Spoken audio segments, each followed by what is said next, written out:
अहो, उन्हाळ्याचं सीझन म्हटला की कैरी, आंबा हे आलंच. मग कैरीचा मुरंबा कधी बनवताय? कुणी किसून कैरीचा मुरंबा बनवतं, कुणी फोडी करून बनवतं. वेगवेगळ्या पद्धती आहे. आज आपण फोडी करून कैरीचा मुरंबा बनवणार आहोत. यासाठी इथे अर्धा किलो कैरी घेतलेली आहे. कैरी आपल्याला निवडून कडक अशी कैरी घ्यायची आहे. स्वच्छ धुवून पुसून घेतली. सालं काढून घ्यायचे.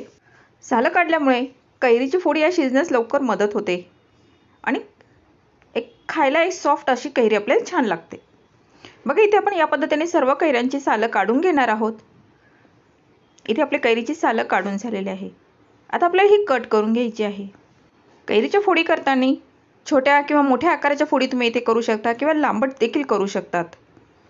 बघा, इथे आपण एक चौकोन आकाराच्या छोट्या छोट्या फोडी आपण इथे करून घेणार आहोत. हा मुरंबा चवीला इतकी अप्रतिम असा लागतो. अगदी तुम्ही मुलांना, लहान मुलांना जरी दिला तरी सर्दी खोकला असं काही होणार नाही. अगदी छान अशा फोडी लागतील. या अगोदर देखील आपण कैरीचा मुरंबा हा किसून तयार केलेला आहे. तोही आपण व्हिडिओ अपलोड केलेला आहे आणि कैरीची चटणी ही देखील आपण इथे या अगोदर व्हिडिओ अपलोड केलेला आहे, तर तुम्ही तिथे जाऊन पाहू शकता. बघा, आपण या सर्व फोडी तयार करून घेतलेल्या आहे. स्क्वेअरमध्ये केलेल्या आहे आपण ह्या. आता सर्व कैरीची फोडी आपण तयार करून घेतलेल्या आहे इथे. आता ह्या सर्वप्रथम आपल्याला एक गॅसवर कढई ठेवून यामध्ये आपल्याला एक कैरी बुडतील इथपर्यंत पाणी टाकून घ्यायचं आणि पाव चमचा आपण यामध्ये मीठ टाकून घ्यायचं आहे. बघा, पाण्याला खळखळ अशी उकळी आली की यामध्ये आपल्याला कैरीच्या फोडी टाकून एक 5 ते 7 मिनिटासाठी वाफवून घ्यायचं आहे आपल्याला, म्हणजे उकडून घ्यायचं आहे की इथपर्यंत की आपली कैरी थोडीशी सॉफ्ट होईल. खूप जास्त आपल्याला इथे सॉफ्ट करायची नाही कैरी. यामध्ये छान अशी उकळी आली की एक पाव चमचा आपण इथे हळद टाकून घेतलेली आहे. ही ऑप्शनल आहे, तुम्हाला आवडत असल्यास टाका किंवा नाही टाकली तरीही चालू शकतं. बघा, अलटीपलटी करून घेतली आपण एकदा हळद टाकल्यानंतर आणि 5 मिनिटं आपली ही कैरी छान अशी उकळून झालेली आहे. आणखी 2-1 मिनिटं आपण कैरी उकळून घ्यायची आहे आपल्याला. बघा, इथे कैरी ही सॉफ्ट थोडीशी नॉर्मल झालेली आहे. इथपर्यंतच आपल्याला ही शिजवायची आहे. आता गॅस बंद करून दिला आपण आणि कैरीच्या फोडी एका चाळणीमध्ये आपण निथळून घ्यायच्या आहे.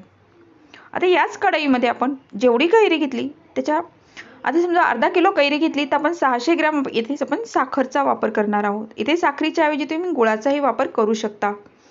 बघा, साखर बुडेल इथपर्यंतच आपण फक्त पाणी टाकलेलं आहे.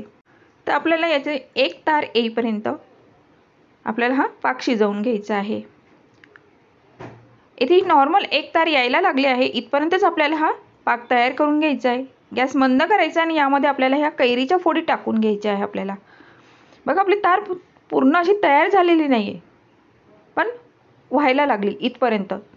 आता यामध्ये आपण एक अर्धा इंच दालचिनीचा तुकडा टाकला आणि 2 ते 3 लवंगा टाकून घेतलेल्या आहे.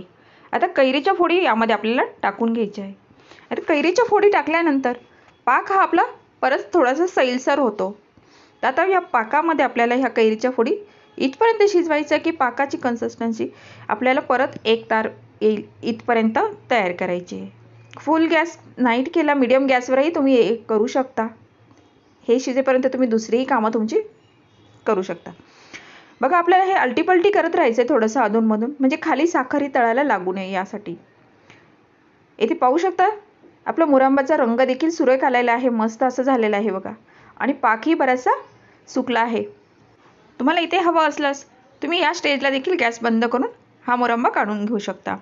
तर मी यामध्ये अजून थोडासा 1-2 मिनिटासाठी आपल्याला हे वाफवून घेणार आहे परत, म्हणजे शिजवून घेणार आहे, म्हणजे हा पाक पूर्ण हा सुकला जाईल की इथपर्यंत की आपली ही पाकाची कन्सिस्टन्सी आपली एक तारी पाक होईल इथपर्यंत आपल्याला हवी आहे. इथे तुम्ही पाहू शकता हा प्रॉपर एक तार नाही, पण ज्या पद्धतीने आपण सुरुवातीला पाक घेतलेला होता त्या पद्धतीचा पाक इथे आपला तयार आहे.